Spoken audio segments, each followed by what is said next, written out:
روزہ فرض کیوں کیا گیا؟ سویر سے لے کر شام تک سب کچھ ہونے کے باوصف بھوک اور پیاس میں وقت گزارنا اور میسر ہونے کے باوجود ایک گھونٹ بھی حلق سے نیچے نہ اترنے دینا، آخر اس میں کیا حکمت تھی؟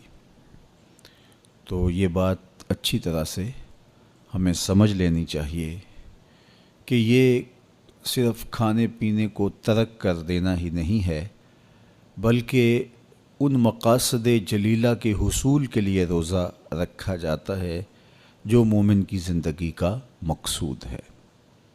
اور اگر کوئی شخص کھانا پینا تو ترک کر دیتا ہے لیکن ان امور سے نہیں رکتا جن امور سے روکنا ان روزوں کا مقصود تھا، تو اس کا روزہ نہیں کہلاتا۔ میرے اور آپ کے آقا و مولا حضور نبی رحمت صلی اللہ علیہ وآلہ وسلم نے ارشاد فرمایا، من لم یدع قول الزور والعمل به فلیس للہ حاجۃ فی ان یدع طعامہ و شرابہ۔ جس نے جھوٹ اور اس پر عمل کرنا نہ چھوڑا، جھوٹے کام ترک نہیں کیے، اس کا بھوکا اور پیاسا رہنا اللہ کو منظور نہیں۔ اللہ کو کوئی ضرورت نہیں کہ وہ بھوک اور پیاس کاٹے۔ روزے میں تو ان امور سے بھی روک دیا گیا جو امور عام زندگی میں جائز تھے، جو مشروع تھے، مباح تھے، لیکن روزے میں ان جائز مباح امور سے بھی منع کر دیا گیا۔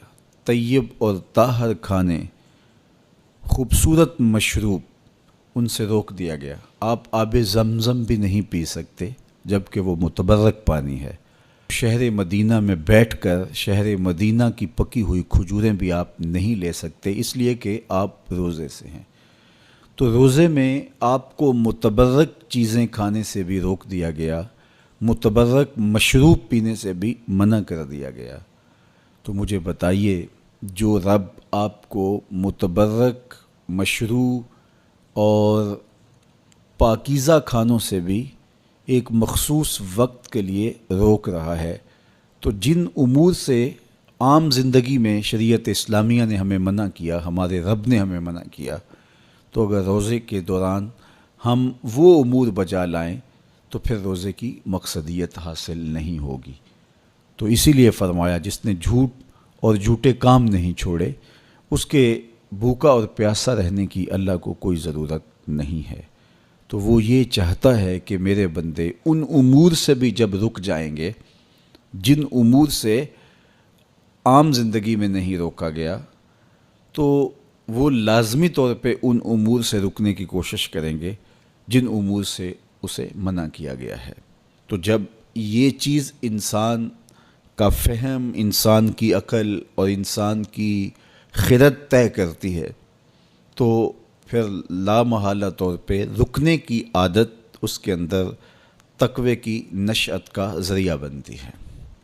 آپ نے عمومی طور پہ دیکھا ہوگا کہ رمضان المبارک کا ماہ نور جب اختتام کو پہنچتا ہے، ہمارے سامنے عید کے 2-4 دن بھی یہ مشق رہتی ہے، اچانک کوئی مشروب آیا اور پینے لگے تو رک گئے، وہ کہیں ہمارا روزہ تو نہیں، لیکن پھر خیال آتا نہیں ہم روزے تو نہیں ہیں، آج تو عید کا دن ہے، تو ہم پی لیتے ہیں۔ چونکہ پورا مہینہ دن بھر ہم مشروبات سے رکے رہے اور آج بھی دن کے اجالے میں ہمیں پانی دیا گیا تو ایک دم ہمیں جھجک پیدا ہوئی، لیکن پھر ہمیں یاد آیا کہ اب روزے بیت گئے ہیں اور میں روزے سے نہیں ہوں۔